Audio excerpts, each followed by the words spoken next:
And then there will be hopefully an opportunity towards the end for you to contribute if you want to kind of have your voice heard. You're very welcome while the conversation is going on to share any thoughts in the chat. I'll keep an eye on the chat. Professor Jansen and the Archbishop will just be in a conversation, so they won't be watching the chat. So welcome to join any thoughts on the chat and just enjoy. Like we're going to be hanging off their every word and just be as respectful as we can with these two gentlemen having a conversation. So with that, I'm going to stop talking now and hand over to Professor Jansen. Thank you, Louise, and thank you for all the arrangements with your team at Symphonia. I really appreciate it. Welcome to all of you to the series, Leadership in Times of Crisis. And clearly, what has precipitated this series is the pandemic crisis of 2020 that is very much still with us. We kicked off the series with in an interview I had with Advocate and Professor Thuli Madonsela, my colleague at Stellenbosch University, and what an incredible evening that was. And that was followed up by an interview with Professor Adam Abib, who was the outgoing Vice Chancellor at Wits University and now the Director of the School for Oriental and African Studies at the University of London, also an amazing event. I have to tell you, I am so excited, a little nervous too, but so excited about interviewing somebody that has been a role model for me for many years, and inspiration, and that is the Archbishop of Cape Town, Thabo Makgoba. Your Grace, welcome to the series. Thank you so much, Professor Jansen. I also have to own up that I am quite anxious and nervous. One, technology is quite a challenge. I'm used to standing on the pulpit and just grabbing it from there. So, but I'm looking forward to this evening. Yes. I'll try and be very precise with the time. Your predecessor once told us professors at a meeting, he said, for you people, time is money. For me, time is eternity. So I will be as focused as possible. Okay. So Arch, I reread your book and enjoyed it enormously. There were parts of it that scared the hell out of me. Oh, sorry, you know what I mean. And there were parts that reminded me so much of my own childhood growing up on the Cape Flats. But your journey takes you through familiar South African landmarks: Alexandra, Sophiatown, Pimville, Johannesburg, Grahamstown, Bishop's Court.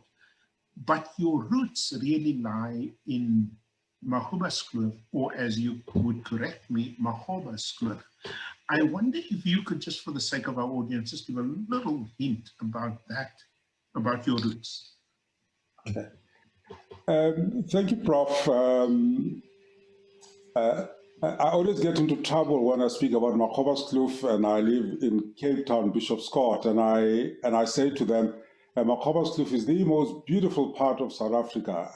They say, hey, it doesn't have the sea nor the mountain, and I tell them that we do have the Drakensberg, and we have the Letaba River, and who would want to be elsewhere than Makgoba's Kloof? So it's a beautiful part in the Lowveld, and with rivers and ravines and mountains, and we are at the foot of the Lowveld. And the bulk of our avocados and tomatoes and lychees and bananas in South Africa come from that place. It's a place where in the South African Land Act, which in terms of dispossession, I think we were forgotten, because the cut-off date for reparation came not when the Makhobas were displaced, but much, much later. So it's a place I love dearly, and I always, I've put it in my will that should anything happen to me, I have to go and be buried there with the King Makgoba, and that chain of illustrious Makhobas that fought in the last wars of dispossession in South Africa. So it is in Limpopo, not far from Moria, which a lot of people know it, and just outside the University of Limpopo, in between the university and the town called Tzaneen. And I still have my two aunts. The youngest is 98 and the oldest is 100. And those are my roots, really. I would advise or encourage all of you listening today to really get the book Faith and Courage by the Archbishop. It's an astounding account of a very rich, resistant history to colonialism and land occupation. And there's a striking photo in the book about the head of your great-grandfather, which it's just stayed with me. Have you ever recovered the skull or the? I know there was some attempt to find. It's a journey, and at every stage, somebody gets given the task of being the one that carries the burden of finding it, and we haven't found it since 1885 when he was beheaded by the ZAR government using the Swazis wanting to take over Makgoba's Kloof. And we, in my research, traced it to some museum somewhere in Germany as part of the sales from the collections that were from the family which was doing business in Makgoba's Kloof. And the person that took the picture, the Altorexels, is somehow connected with that. And then we also found another head at the Ditsong Museum in Pretoria during the search. But when we did the tests, it's not what the Makhobas are happy with. And so the journey continues. It's a journey of what I say, the headless Makgoba, where if you read some archives, those that can read in Afrikaans in the University of Pretoria, there's a little paragraph that always hits me. And somebody that did a research who says, in 1895, I'm doing a translation, the Makgoba clans were splattered and the clan was defaced from the face of the earth, never to resurface again.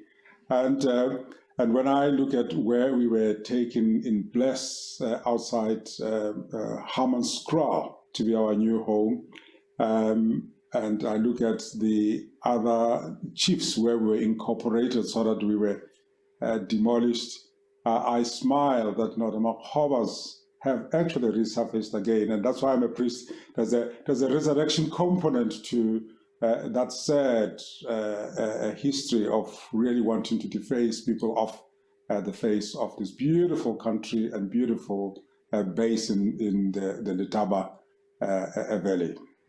Yes, I need to tell you that it is.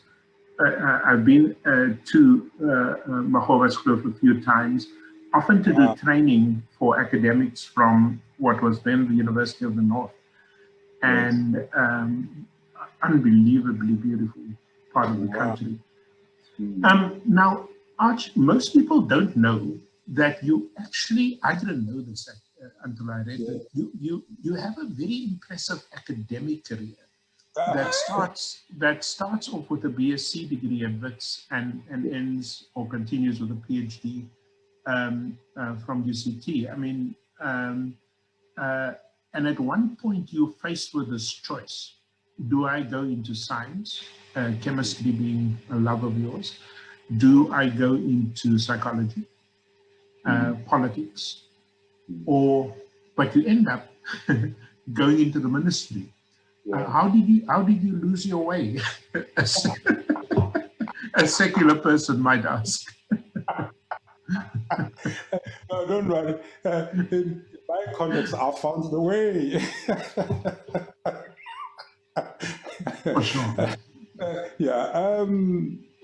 It was a struggle. And, I remember when I was in matric, there's a wonderful friend of mine who's a doctor now, Elijah Nkosi, and we were rehearsing for a matric mathematics paper.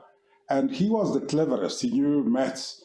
But for that period of rehearsal, he said to me, "Hey, C is my middle name, Cecil. Hey, C, you know how to explain Pythagoras and all those things. So you're going to be our leader and explain these concepts." I said, no, Exo, you are the one that is going to do this.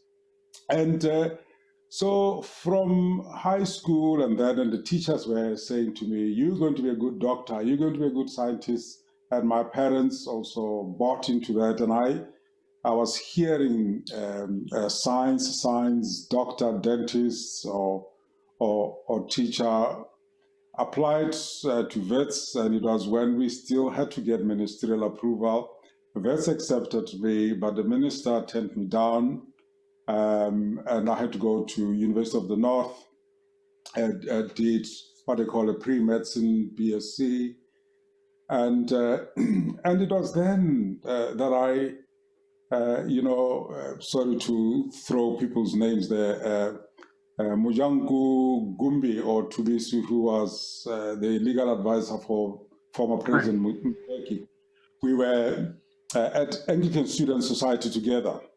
And again, when there were elections, she grabbed me by the scruff of my neck and said, "Now we've got a new chairperson, talk about democracy." And it is Thabo. And through that process, I was starting to, wrestle with science. And when we had our second year, we were doing dissections of cadavers.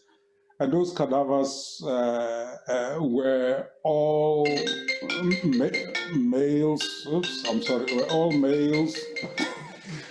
I thought I'd switch it up. Were all males.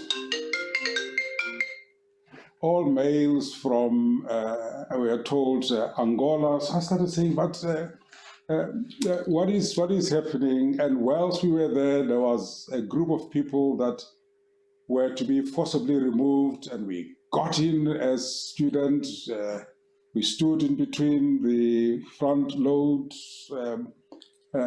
tractor, and then we averted their displacement. And you could see that a sense of service to the community, a sense that science, yes, was going to be a wonderful, prestigious qualification that pleased my mother and everyone else. But my heart was in, how do I plant and create peace in my time? How do I, and maybe I need to say, Prof, it is retrospective. In those days, I felt now we needed to do something about the inequality, but it wasn't like for a career or for a profession. And so, if I may say, the choice was also made for me. I remember going to Archbishop Desmond Tutu when he was Dean of Johannesburg, saying to him, a lot of my friends at the university are leaving to take up arms and join Controversies, skipping the country. What is your sense? Which way should I go? And he says, when you skip, in a typically Desmond Tutu way, when you skip the country, what are you skipping it for? I said, no, we need democracy, we want peace. He said, oh, well, I suppose there are many ways of peacemaking and doing peace. And then just go and think about it. And I said, wow, this is powerful. What are some of these ways? And life and the interactions I had afterwards somehow guided me like a river into this particular choice. Right. Now, Arch, you also Chancellor of the University of the Western Cape, my alma mater, and I'm delighted that you are there. And while it is largely a ceremonial position, as you don't run anything, it is a platform for talking about issues of leadership and so on in our country. I know, like so many South Africans, you must be heartbroken at the death of this young man who just happens to be in the wrong place at the wrong time, if I can put it that way. Coming out, just got his master's degree, comes out of the doctor's office and is shot by the police. You have any thoughts you want to share with us on that? I mean, I did my degrees at Wits, and I remember coming from Pimville, walking on that street where that young man was shot. I could vividly see myself at that age, and as a father and as a pastor, and as somebody that believes we ought to respect the sanctity of every life. I was pained by his death. I said, I nearly said the Afrikaans word that I've learned here, Yene. Are we back there again, using bullets and guns and killing the young and innocent? Have you not learned the art of policing? Have you not learned the art of dealing with crowds? Why are our police still have a mentality of police force? But it also raised the question, I remember the pain during Fees Must Fall, and the stories some of the students at UWC told, some stories that the student at Wits also told, the struggles that they have, the loans that parents make. Somebody says, we sold a cow, we sold sheep, we made loans, and I only have money for tuition, I don't have money for accommodation, and I live through scrounging around in university, dumped food, and I sleep in lectures. So the reality of student suffering, I think, is not amplified enough. And so the long and short is I'm pained at that loss of life, and I hope that Minister Nzimande and those that made these undertakings about NSFAS and payment of students should do the honorable thing and really find the means and the resources, even if it's tough and we are living under COVID. Yeah, no, thank you very much for those comforting words. I need to move very quickly into the ethics and morality, the moral, leadership issues. But I just want to ask you one question before I get there.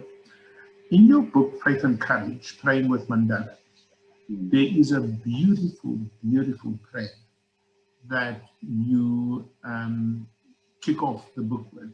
And for the audience, I'd like to just read the 4 lines that moved me in the prayer. As he turns his face to the setting sun, comfort and help him in this time of need. Look upon him with eyes of mercy, hiding in the shadow of your wings. I have to say I got goosebumps when I read that. What was Madiba's spirituality? Madiba tried to hide anything religious and spiritual, but when you journeyed with him, I mean, you could see and hear the stories that when he was at Robben Island, he took communion from Father Wicket, for example, and he cared deeply. He was a person of compassion.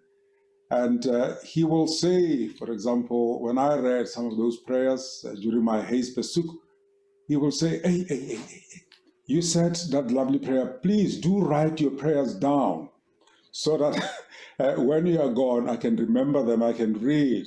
And then the next time we meet again, we can talk about what you said.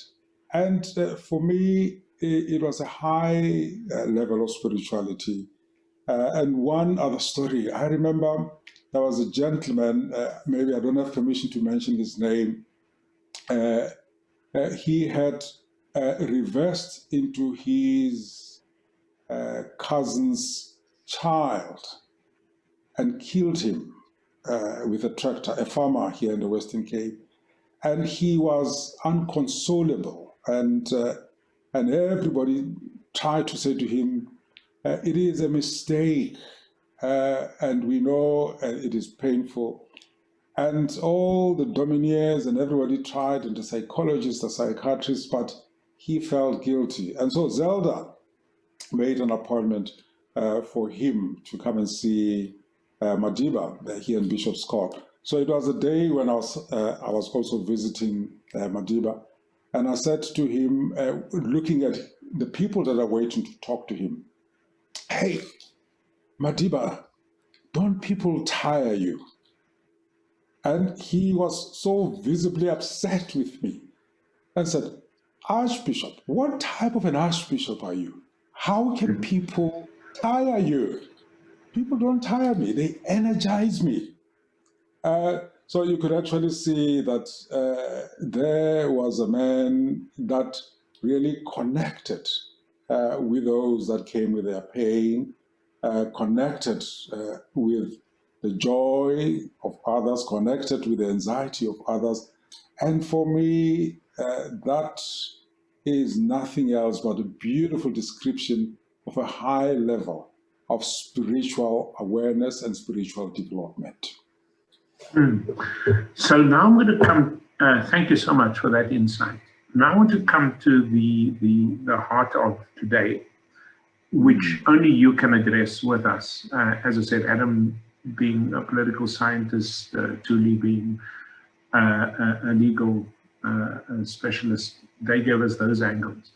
So you know, when we talk about the crisis in our country, as you know, crisis has a very rich, deep, long meaning in our history. But when we talk about crisis, we often describe it in political terms, or we describe it in economic terms, or we describe it, in my field, in educational terms. But surely, Archbishop, there has to be a moral and spiritual dimension to this crisis, by which I mean, how do we steal from the poor? I mean, I can't get that, you know. How do we take money for the school nutrition program, for the children of the poorest of the poor, and we steal that money? How do we steal the PPE equipment that is life-saving? I mean, that for me is beyond politics and economics. There is something deeper, wouldn't you say, that is broken within us, that I'm proposing is a moral crisis. It's a spiritual. Anyway, could you speak to those issues, please?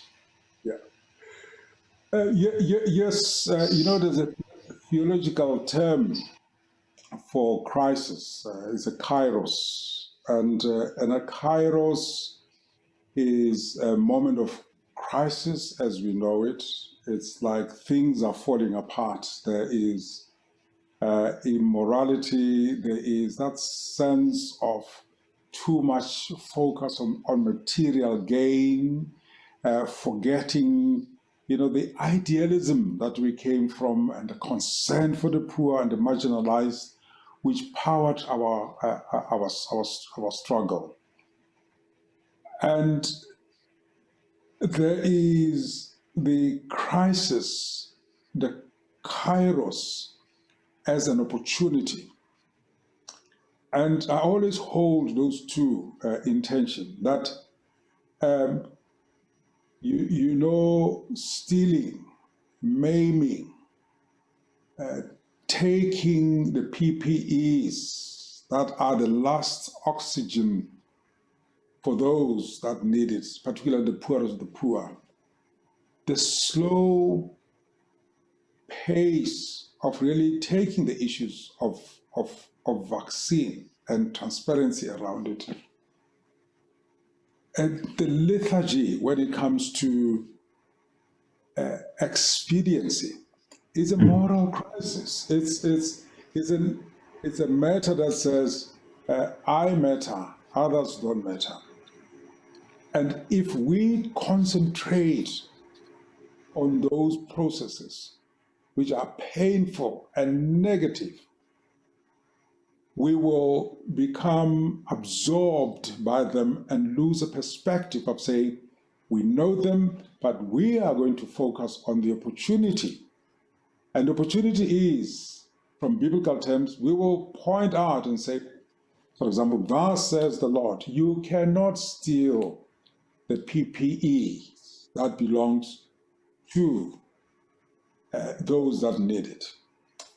You cannot forget that political leadership, religious leadership, our leadership in business is not an end in itself, but it is such that you create abundant life for all. And then we try to make those connections to say, hey, where are the opportunities? And sociologists will tell us that if we concentrate only on those negative things, we will remain negative. So I'm hoping that as we point out that deficit, that lack of ethical compass, that skewed moral compass, we will also say, here are the alternatives of a better society, abundant life, sharing, transparency, openness, and active citizenship that is courageous, and that is hopeful, and that will say, not in our name, as we did when we were waging the struggle against apartheid in the past. Thank you for that. Archie, if I can push you a little bit, you're not born a political activist. As I read your book, you sort of stumble into it. Your faith is very strong with your father in the ZCC. You have a tough but a loving, environment. You speak very well of your twin sister and the older siblings, which I really enjoyed. So there's a lot of love going around, but you eventually, by force of circumstance, like so many South Africans, get drawn into activism, into politics in our country. And at that particular stage in the struggle, many of us, myself included, looked up to our leaders, our political leaders. I mean, I still to this day have enormous respect for Oliver Tambo, who very few people know was a very deep man of deep faith, etc. for years. How did we get here? How did we get to a point that the former president won't show up at a commission of inquiry that he instituted? How do we get to a point that the Secretary General of the party won't step aside under enormous cloud of questions? How do people march with their heroes to prison? Okay, having been found. There's something I don't get. How did we get here? In one of the rallies just outside Parliament, when we were protesting against the former administration, I use a metaphor of the sun as a disinfectant. And I borrowed the phrase that it was gradually and then suddenly we found ourselves there. So we idealized those leaders. We sat back and said, we have won political freedom, and the political leadership can provide all answers. And Aubrey Machiki makes a compelling case when he says, and most of them in exile were not salaried. They got resources from all over. And now they were coming to lead and be salaried. And the income was going to go down. And the selfish personal evaluation of that was, where will I get resources to supplement my own income? And the question of the ideal that we wanted to push of serving the common good was put on a backbencher. And they came into power, and the force of those that were also ready to corrupt the policies of serving the common good by using money was indescribable. And faced with the politics of the stomach, of wanting to supplement one's income, having come from a context where the supply was there all the time, and there was plenty of money unaccounted for, because the Dependence Conference and the other countries were giving money into the project. And now you are in power, you've got political power, but you can't control the financial power.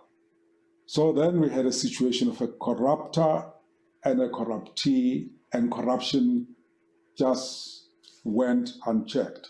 And so I'm making a call, for example, that in mature democracies, it is more accepted for the reputation of the institutes you serve that you have to step aside until issues are resolved. And sometimes it baffles me that here in South Africa, we don't want to do it. And that's why I take my hat off for the Nelson Mandela Foundation just recently, where the CEO and the COO stepped aside until they were investigated and they were cleared. So people have forgotten that they are there for the institution and not the institution for themselves. I understand the dynamics are complicated in South Africa, and people sometimes feel that they are judged because of the color of their skin. But maybe we need to move out from throwing the race ticket first and deal with the issues at hand. Step aside when you have to step aside. Let the moral compass and the ideal that you fought for dominate rather than the income. Thank you so much. I wonder if I'm going to embarrass Louise a little bit here, and many others. As often I feel, Archbishop, that the emphasis is so much on political leadership that we forget that what holds this country together are people like Louise in her NGO, who give opportunities for principals in disadvantaged schools to partner with the business community. You know the many, many mothers, grandmothers running early childhood centers, with very little remuneration, the after-school programs, etc. Wouldn't you say that one source of hope is not necessarily the political leadership, but ordinary South Africans who keep what do they call it in your discipline, the moral fabric of society that just keeps us together. Is this something you would encourage?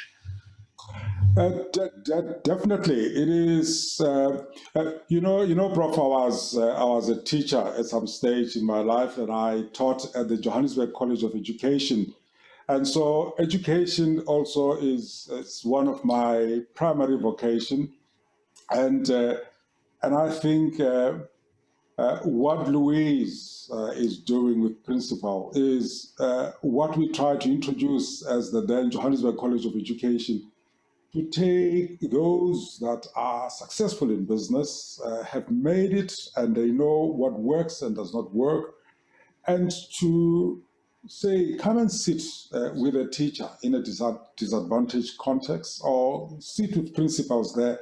Come and share your stories. Sit in their context. Just say, this is what works in the field of business or in the field of politics. And then mentor them. And so I can't, sing more praises for what Symphony and Louise are doing. And I wish we could replicate it everywhere for the benefit of all South Africans, particularly for those schools that are struggling. And you say it every year, Prof, where instead of improving the quality of learning and teaching, we are reducing the pass rate for the matriculants. I mean, that pains me. And so the project by Louise and the others is really, really what we need in every corner of South Africa. And I wish we could also go down to Makgoba's Kloof and roll it out in Zanini area and Mopani and that district. Okay, Louise, there's a challenge there. No, I just have to say to the Archbishop, so just quickly for me, I spent the first 6 years of my life in that area. My parents were missionaries at Letaba. Wow. But apart from that, we have a circle in Letsetele where eight local farmers from that Letsetele area who farm with citrus and other things, they've been partnered with principals, and it's an amazing story. Oh, wow. So there's some activity already happening in Letsetele and that area. It's amazing that that's where you come from. Thank you so much. You've made my day, and when I next visit home, I can picture Letsetele, and you go on the new Agatha and towards Makgoba's Kloof. That's my area. I will certainly go and visit and encourage them and say, press on. I nearly said to Professor Jansen, I will say to them, hug Freestad, but no, hug But you know, Archbishop, about your own moral leadership, I just colleagues on this call might not know that we had started at the University of the Free State something called the No Student Hungry campaign. And some of my colleagues decided to raise, as part of raising funds, to literally walk from Bloemfontein to Cape Town. And I cannot tell you what an inspiration it was. You know, some words phrases you can't translate into English, you know, but there's this beautiful Afrikaans phrase saying, a riem onder die hart, you know, just sort of a strengthening of the heart. To see you there as our leader and welcoming the walkers, I will never forget that as long as I live. And the encouragement. So thank you also for your role as a moral leader, you know, in these difficult times. Talking about yourself, I have to say before I hand over to our audience, I was very shocked as I read your book to learn of the many times we could have lost you. The daily, especially in Alex, negotiations around with gangsters, which is very familiar to my own story, but the way in which you were attacked. I'm still upset with you that you took that shortcut at night. But by the Inkatha hostel dwellers who beat you up and left you for dead. I mean, they in fact said the dog is dead, which is scary. And then, of course, a very transformative moment where you have to escape the army hippo and hide under the car of Mr. Shongwe, the mechanic. And the reason I mention those incidents is at any one point, things could have gone horribly wrong. Yeah. What do they call it in the faith? Is it providence or? Do you sometimes think about that your life, you know, is marked by so many points of grace and so on as a leader?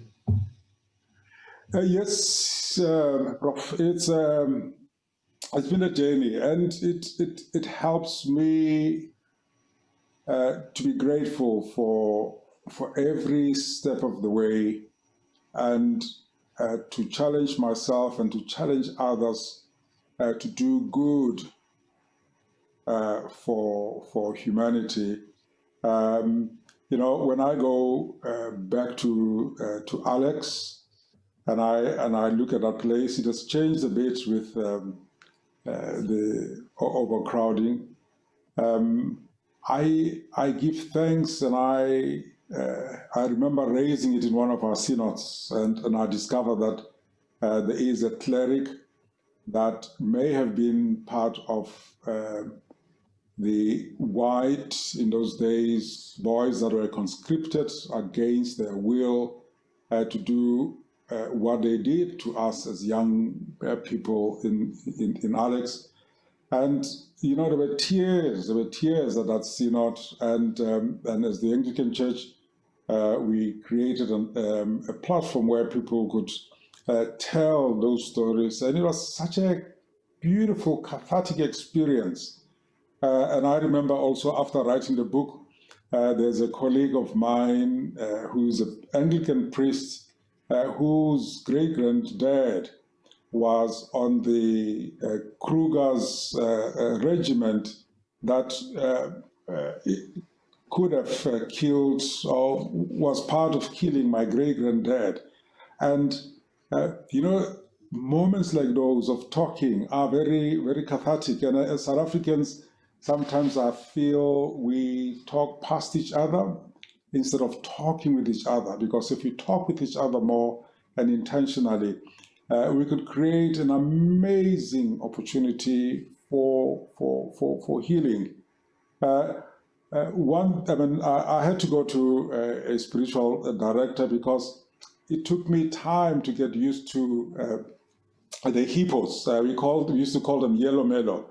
It took me till I was Bishop of Grahamstown. Each time I saw a yellow mellow, I will stand attention and say, oh my goodness, that's it, that's the end. And you could see how psychologically scarred I was because of those processes that one went through. But if one look at the greater good and how much we went through as a country, my little, I call it detour suffering, is just a little comma in a sea of pain and a sea of displacement and a sea where people were demeaned.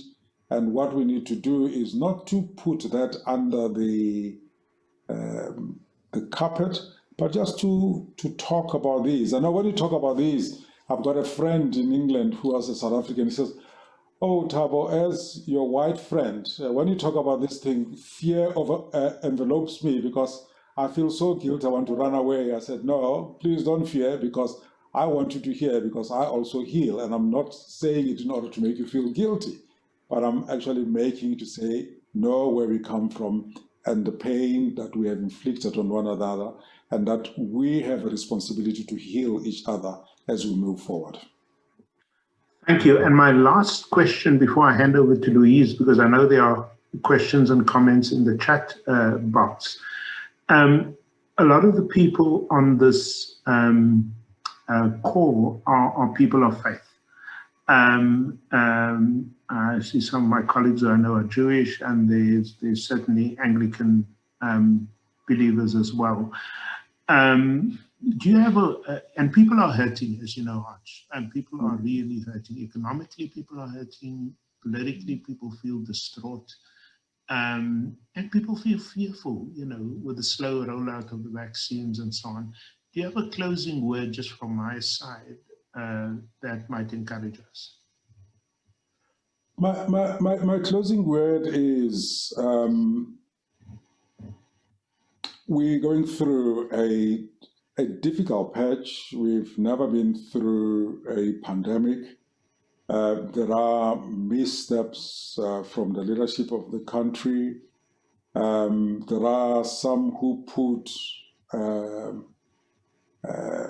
self-interests as opposed to national interests. But let's not forget the power of coming together and to put moral pressure to bear on our government and our leaders to change. And let's not forget that we can put moral pressure to bear on any situation so that we are part and parcel of an end that we want, not an end that has been dictated by those who rob and steal and instill fear. In other words, Prof, I'm saying we have to remain hopeful, but hope is not wishing the pain away, but it is working together as people of all faith, no faith, as citizens of South Africa to say, this is the South Africa we want, and we will work towards it. Your Grace, this has been, for me, a tremendous honor. Thank you. God bless you. And over to you, Louise. Thank you so much. Yeah, I just want to echo those words. Thank you for all of the beautiful words about what we do. But on this call, we have many school principals who have all been I think encouraged. Loretta said earlier that she's a very proud Anglican right now. She's listening to her leader and she feels so proud. And then, you know, Clifford from George made a comment, and Jonathan. But I think what I'm hearing is just generally a call for encouragement. So that's the one thing that I'm reading in these. It's just how would you encourage us to keep going? We heard lots of things, so I'm just wondering whether there's anything else. Clifford said, with so many fear that our leaders are facing, for so many fears that our people are facing today, they've given up on leadership. We see more and more corruption. How do you feel after you've offered your life to gain freedom to see this happening? And what word of advice can you give to citizens to not give up? What do you think we need to do as a nation to regain our moral compass? So I think there's just lots of kind of, so what are the, you know, what guidance and advice do you have for leaders? I'm hearing the call to be active citizens, to act as if this is our future, not wait for our leaders. But there is the reality that right now we are feeling a bit overwhelmed by what's happening at a leadership level. So what can we do, you know, because at the moment it feels like citizens are saying, you know, it is what it is. We just have to accept it. We can't do anything about it. We have to do what we can in our corner. But that's hard in the face of all of this corruption. So maybe you have some thoughts around, you know, do we just have to accept it, or can we do something about it? Thank you, Louise. I always say people must never underestimate the power of one. And that change in the main does not come from necessarily the political leadership or from the center. Change always comes from the margin. Those that are excluded, those that are vulnerable. And I'm saying, as civil society, I'm just making the call again, we cannot afford to give up. The situation can be overwhelming. Acknowledge that you are overwhelmed. Deal with the overwhelm, maybe with friends, psychologists, spiritual directors, and coaches, but go back to the main task at hand. That's what we did as youngsters in apartheid.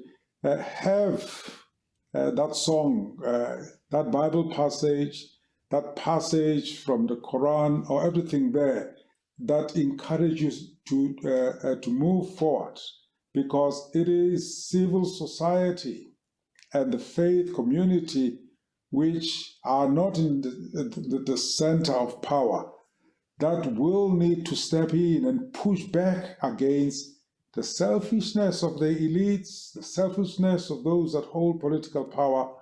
We need to lobby for their removal from power if they act selfishly.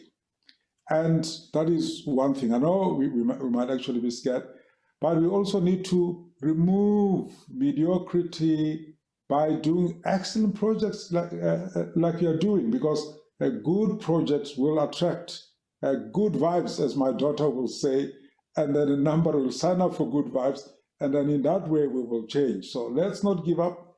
Let's acknowledge our fatigue. Let's acknowledge our pain. Let us acknowledge the missteps, but we don't have the time, sorry to be flippant here, nor the luxury to give up. You need to speak up. You need to speak out at all times. Yes, we will be clobbered. I mean, the number of what I call love letters that I get each time I speak up, I mean, is debilitating, but it is not about Thabo. It is for the common good. Absolutely. And I just want to say that there are on this call a number of people. I'm going to embarrass Clifford now, because Clifford is one of our learning process facilitator in George, and I happen to be on the group where he's just speaking encouragement into that group every single day. And it's such a privilege for me to watch that. So that point about each of us must remember that it is about the power of one, and it is about that decision to just not stop doing it. So thank you from my side for that encouragement. Mervyn says, Mervyn is another principal. He says, I'm so blessed and privileged to be one of the principals that have been on the program Partners for Possibility, and that my perspective of working together has tremendously been enlarged.